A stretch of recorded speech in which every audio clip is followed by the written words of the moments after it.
पूर्णिया में कनकई नदी कहर मचा रही है। खंड के सिमलवाड़ी गांव में देखते ही देखते चंद सेकंड के भीतर 6 कमरों के प्राथमिक स्कूल की ये बिल्डिंग कनकई नदी की तेज धार में समा गई।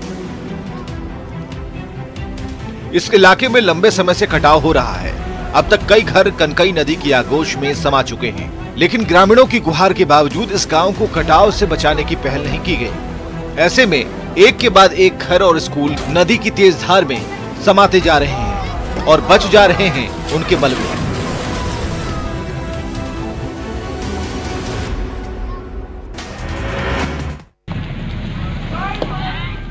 नदी में समाया स्कूल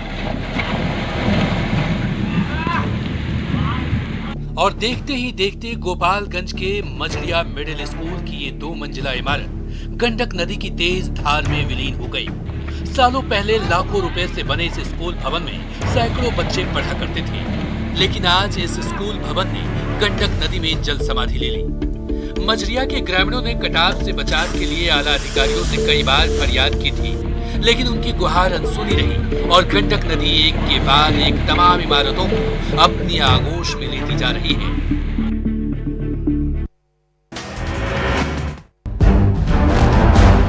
पानी में अस्पताल। मूसलाधार बारिश के दौरान गोपालगंज शहर पानी पानी हो गया है, तो सदर अस्पताल परिसर में जल जमाव से हालात बदतर हो गए हैं। इमरजेंसी वार्ड के गेट पर पानी जमा होने से गंभीर रूप से बीमार मरीजों को लाने और ले जाने में काफी परेशानी हो रही है, तो लैब से लेकर ड्रेसिंग रूम, स्टोर रूम और जनरल वार्ड में भी पानी भर गया है। इसकी वजह से मरीज और उनके परिजनों के बीच संक्रमण के फैलने का खतरा काफी बढ़ गया है, लेकिन पानी निकालने का कोई उपाय नहीं किया जा रहा है।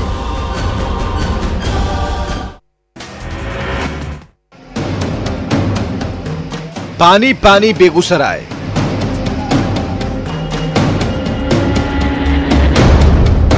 कुछ घंटों की बारिश ने बेगूसराय नगर निगम की पोल खोल दी। आम जनजीवन अस्त व्यस्त होकर रह गया। बारिश के पानी में मेन रोड और नाले का पानी एक हो गया। ऐसे में खतरे से खेलते हुए इस रास्ते से गुजरना इन राहगीरों की नियति बन गई है। मानसून के दौरान हर साल बेगूसराय में ऐसा ही नजारा होता है, लेकिन आज तक हालात सुधारने के लिए कोई गंभीर प्रयास नहीं किया गया।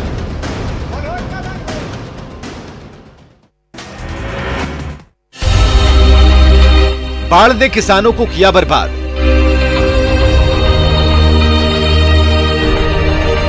दरभंगा के हनुमान नगर प्रखंड में 2 माह बाद बाढ़ का पानी तो उतर गया, लेकिन अपने पीछे तबाही और बर्बादी के निशान छोड़ गया। कई एकड़ तक फैले इस बाग में कटहल, सागवान और मोहगनी से लेकर आम के सैकड़ों पेड़ हैं, लेकिन पानी में लंबे समय तक डूबे इन वृक्षों का आज ये हाल होकर रह गया है। इस तरफ विशालकाय पेड़ की जड़ और तने से लेकर एक एक पत्ता तक सूखने के कगार पर पहुंच चुका है। ऐसे में इन किसानों के सपने चकनाचूर होते जा रहे हैं। जो खेत में धान वगैरह जो था वो तो गया ही है।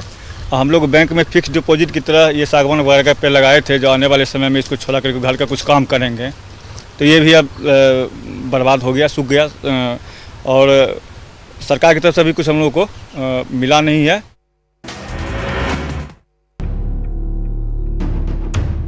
ठोरा नदी से 2-2 हाथ। बक्सर के बैकुंठपुर के ये ग्रामीण ठोरा नदी की तेज धार से 2-2 हाथ कर रहे हैं। पानी की रफ्तार इतनी तेज है कि थोड़ी सी भी चूक सीधे यमलोक पहुंचा सकती है। इसके बावजूद ये ग्रामीण अपनी मंजिल तक पहुंचने के लिए जान पर खेल रहे हैं। हालांकि इनकी किस्मत अच्छी रही कि सही सलामत दूसरे किनारे पहुंच गए। बारिश के पानी में उफन रही ठोरा नदी ने बक्सर के 1 दर्जन से ज्यादा गांवों का रास्ता रोक रखा है। ये ग्रामीण मानसून में हर साल ऐसी ही हालत से जूझते रहते हैं, लेकिन आज तक हालात नहीं सुधरे।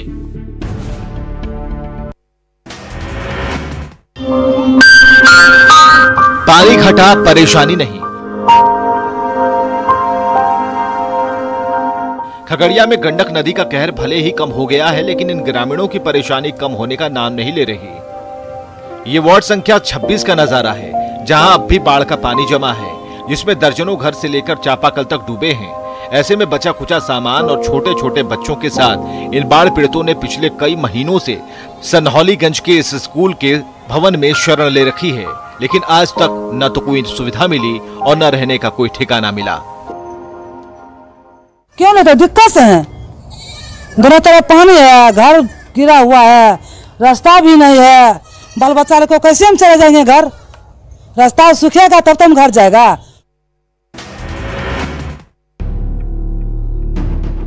नहर में पड़ी दरार।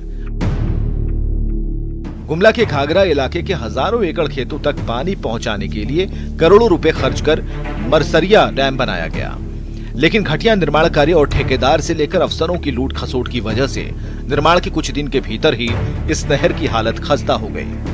नहर में जगह जगह पर इस तरह की दरारें आ गई हैं और ऐसे में किसानों का सपना चकनाचूर होने के कगार पर है।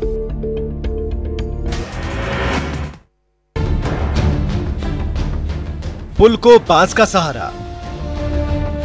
रामगढ़ से हजारीबाग आने जाने वालों के लिए ये गिद्दी पुल लाइफलाइन से कम नहीं। इस पुल से होकर रोजाना हजारों छोटी बड़ी गाड़ियां गुजरती हैं, लेकिन रखरखाव के अभाव में आज इस पुल की हालत बेहद जर्जर हो गई है। पुल की रेलिंग का हिस्सा एक तरफ से टूटकर गिरता जा रहा है। ऐसे में इस पुल को बांस का सहारा देना पड़ा है, लेकिन इस पुल की हालत ऐसी हो गई है, यहाँ से गुजरना खतरे से खाली नहीं।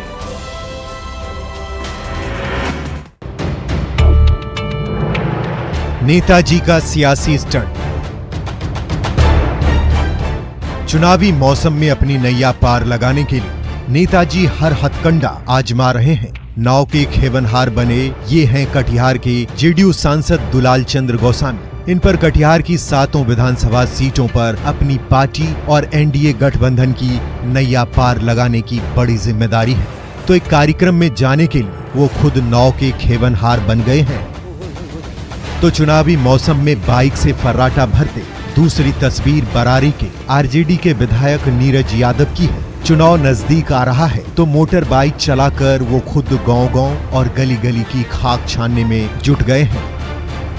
ये स्टंट जनता को कितना लुभा पाएंगे ये तो वक्त ही बताएगा, लेकिन ये पब्लिक है, सब जानती है।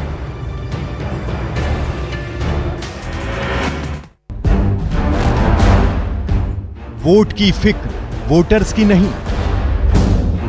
ये छपरा के दलित बहुल दिलिया रहीमपुर पंचायत का नजारा है। इस बोर्ड में जिस विकास योजना का जिक्र है वो आज तक जमीन पर नहीं उतर सकी है। चुनाव आते ही नेताजी की नजर अचानक इन दलित वोटर्स पर जाएगी। हालात सुधारने के बड़े बड़े वादे किए जाएंगे, लेकिन चुनाव बीतते ही नेताजी अचानक गायब हो जाएंगे और ये गरीब अपने हाल पर रह जाएंगे। इन्हें आज तक ना तो राशन कार्ड मिला और ना पक्का घर। आने जाने के लिए आज भी इन्हें इस नदी से गुजरना पड़ता है, लेकिन पुल बनाने का नेताजी का वादा अब तक अधूरा पड़ा है।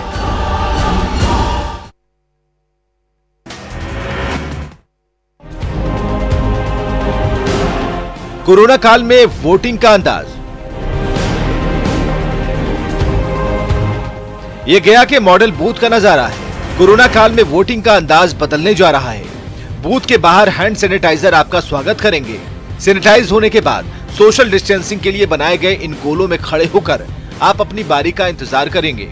मास्क नहीं है तो कोई बात नहीं, जुर्माना चुकाइए और मास्क खरीदिए।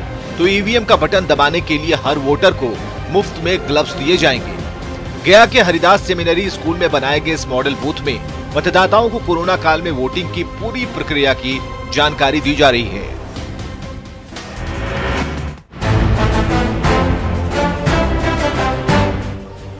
आईसीयू में जनरल वार्ड।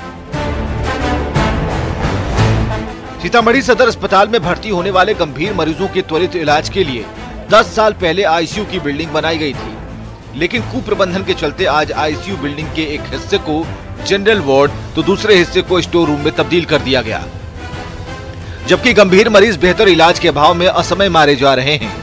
ऐसे में स्वास्थ्य महकमे की कार्यशैली पर गंभीर सवाल खड़े हो रहे हैं।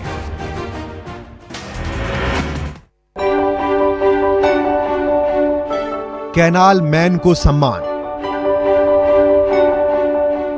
पहाड़ का सीना चीर कर नहर के जरिए गया के कोठी लावा गांव तक पानी लाने वाले मेहनतकश लौंगी भुइयां की मदद के लिए चारों तरफ से हाथ बढ़ रहे हैं।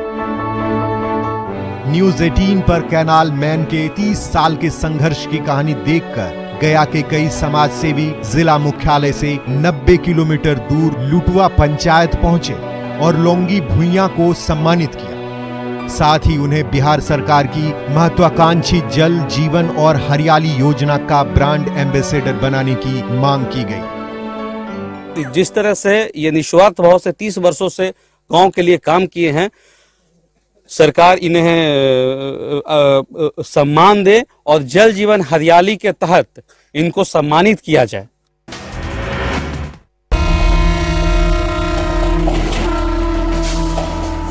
विकास का महासेतु,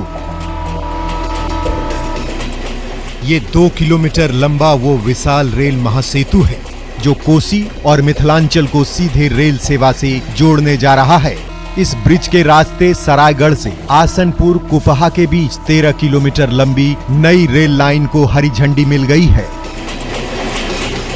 अभी तक सरायगढ़ से निर्मली जाने के लिए दरभंगा, समस्तीपुर, सहरसा होते हुए 298 किलोमीटर की दूरी तय करनी पड़ती थी, लेकिन इस ब्रिज ने सैकड़ों किलोमीटर की इस दूरी को घटाकर महज 22 किलोमीटर कर दिया है। इस महासेतु पर जब 80 किलोमीटर की रफ्तार से छुक छुक करते हुए ट्रेन दौड़ेगी तो नजारा देखने लायक होगा।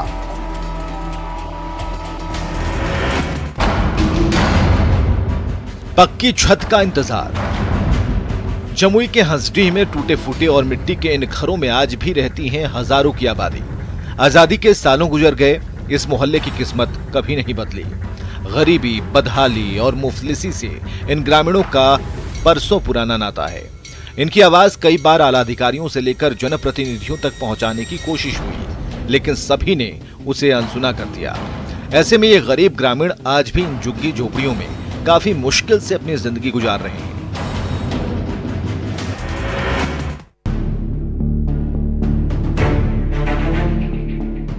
घाटशिला के चाकुलिया वासियों की प्यास बुझाने के लिए करोड़ों रुपए खर्च कर ये विशाल जल मीनार बनाए जा रहे हैं।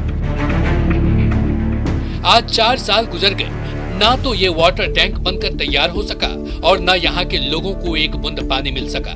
उल्टे पाइपलाइन बिछाने के लिए चाकुलिया की सड़कों का ये हाल कर दिया गया। आज स्थिति ये है कि इन गड्ढों की वजह से इन सड़कों से गुजरना खतरे से खाली नहीं रह गया है और हर दिन किसी न किसी मोड़ पर कोई न कोई हादसा होता रहता है।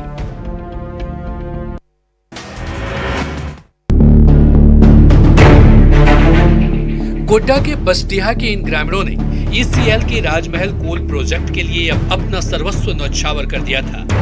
इस खदान के कोयले से आज देश का कोना कोना रोशन होता है, लेकिन विडंबना देखिए कि जिस परियोजना के लिए इन ग्रामीणों ने अपना सब कुछ होम कर दिया, आज वही दर दर की ठोकरें खा रहे हैं। सरकार के लाख आश्वासन के बावजूद आज तक ना तो इन्हें पूरा मुआवजा मिला है और ना किसी तरह की कोई सुविधा ही मिली है।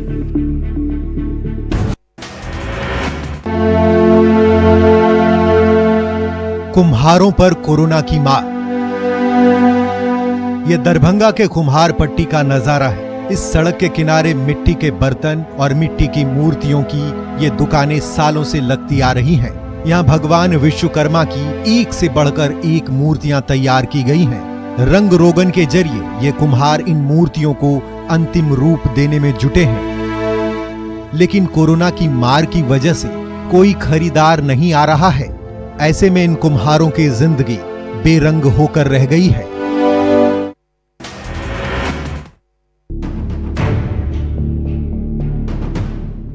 मूर्तिकारों की रोजी रोटी पर आफत। मिट्टी की मूर्तियां बनाकर पेट पालने वाले गढ़वा के इन मूर्तिकारों के सामने रोजी रोटी का संकट आ खड़ा हुआ है। कोरोना की मार से इनका धंधा मंदा पड़ गया है। हर साल पर्व त्योहार पर देवी देवताओं की मूर्तियों के इतने ऑर्डर आते थे कि ये उसे पूरा नहीं कर पाते थे। इस साल भी ये मूर्तिकार भगवान विश्वकर्मा की मूर्ति को अंतिम रूप देने में जुटे हैं, लेकिन इसका कोई खरीदार नहीं मिल पा रहा।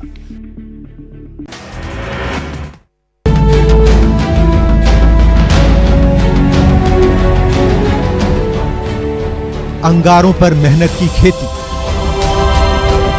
ये देश के कोयला राजधानी धनबाद के झरिया कोयलांचल का नजारा है। इसके गर्भ में कोयले का अकूत भंडार छिपा हुआ है।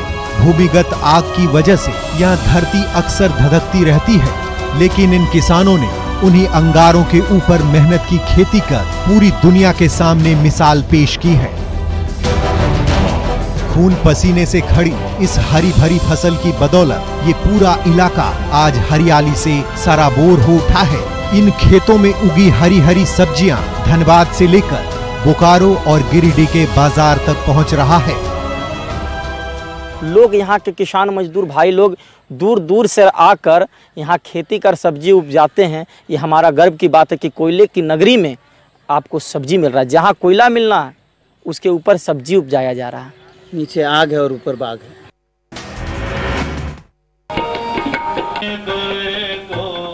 शिव मंदिर में गुरु ग्रंथ का अरदास। देवघर के मधुपुर के इस शिव मंदिर में घंटियों की गूंज सुनाई दे रही है तो सिख धर्मावलंबी पवित्र शब्द कीर्तन का अरदास कर रहे हैं। सिखों के गुरु बाबा हरिदास का 127 साल पुराना ये पवित्र गुरु ग्रंथ सालों से इस मंदिर की शोभा बढ़ा रहा है। कहा जाता है इसी वजह से इस मंदिर का नामकरण वाहे गुरु शिव मंदिर किया गया था। झारखंड, बिहार और पश्चिम बंगाल से जुटे इन श्रद्धालुओं ने पवित्र गुरु ग्रंथ को सालों तक सहेजने के लिए आम लोगों की सराहना की। अब इस ग्रंथ को अमृतसर के स्वर्ण मंदिर ले जाया जा रहा है।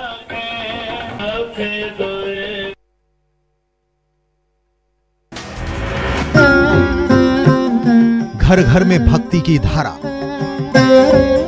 पवित्र धर्म ग्रंथ रामायण और गीता के जरिए सिमडेगा के गांव-गांव और घर-घर में भक्ति की निर्मल धारा बहाई जा रही है। इस अनूठे अभियान की शुरुआत की है इन उत्साही युवकों की टोली ने। सिमडेगा के हनुमान वाटिका मंदिर में ये युवक रोजाना सैकड़ों लोगों के बीच रामायण और गीता जैसे पवित्र धर्म ग्रंथ बांटते हैं और उनसे अपने जीवन में इसका अनुसरण करने की भी अपील करते हैं। और उनको ये कहेंगे कि कम से कम आप एक बार आग्रह करके कहेंगे उनसे हाथ जोड़ के कि एक बार इसको पढ़ें। और हमें ये लगता है कि अगर वो इस तरह करेंगे तो हमारा ये प्रयास जो है जरूर फलीभूत होगा।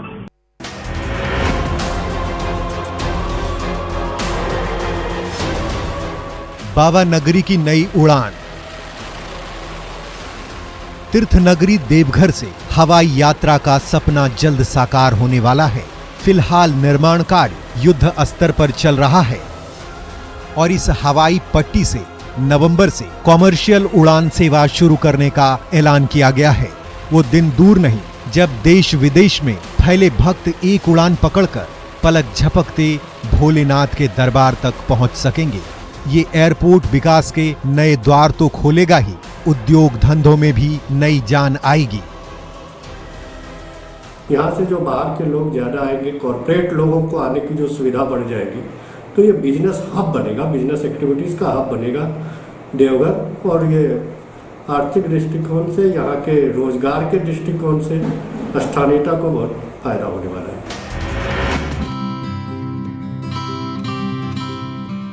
यूपी में बिहार की अफसर बिटिया। बिहार की होनहार बेटी संजू रानी ने अपना लक्ष्य हासिल करने के लिए 7 साल पहले जब घर छोड़ा था तो परिवार वाले बेहद नाराज थे। आज जब उसने उत्तर प्रदेश की सर्वोच्च सिविल सेवा परीक्षा में सफलता का झंडा बुलंद कर लिया तो सभी हैरत में पड़ गए। लेकिन उनका यह सफर उतना आसान नहीं था। कभी ट्यूशन पढ़ाया तो कभी प्राइवेट नौकरी की और आखिरकार कड़ी मेहनत के जरिए खुद अपना मुकाम बनाकर दम लिया। परिस्थितियों को प्रतिकूल से अनुकूल बनाना हमारे ही हाथ में होता है। बाकी ऐसा कोई व्यक्ति नहीं है जिसके जीवन में परिस्थितियां हमेशा अनुकूल रही हों। तो जब हम इन्हें अनुकूल बना लेते हैं तो तभी हमें सक्सेस मिलना स्टार्ट होती है और ये हमारी ही मेहनत होती है जो परिस्थितियों को बदल देती है।